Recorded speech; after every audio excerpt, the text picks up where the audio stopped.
হোক পুরুষ হোক, তিনি তার অবস্থানে থেকে কি অপরাধ করেছেন সেই অপরাধের গ্র্যাভিটি বিবেচনা করে শাস্তি প্রদান করা হবে বা মামলা প্রমাণ না হলে খালাস প্রদান করা হবে। বাংলাদেশ টেলিভিশনের মাধ্যমে দেশের সকল গণমাধ্যম সরাসরি সম্প্রচার করতে পারবেন।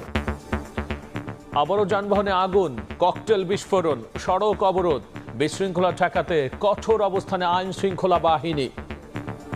আওয়ামী লীগের ডাকা যে শাটডাউন কর্মসূচি সেটাকে বাস্তবায়ন করতে এই আওয়ামী লীগের লোকজন এই রাস্তাটা ব্লক করেছে।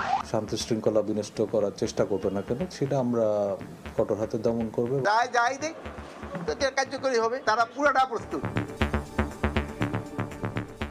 দেখছিলেন প্রধান শিরোনাম। রাতের সময় সঙ্গে আছি আমি গোলাম রাব্বি। এবার অন্যান্য শীর্ষ সংবাদ।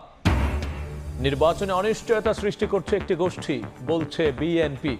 একটি দলকে খুশি করতে প্রশাসনের রদবদলের অভিযোগ জামায়াতের, সরকারকে নিরপেক্ষ থাকার আহ্বান।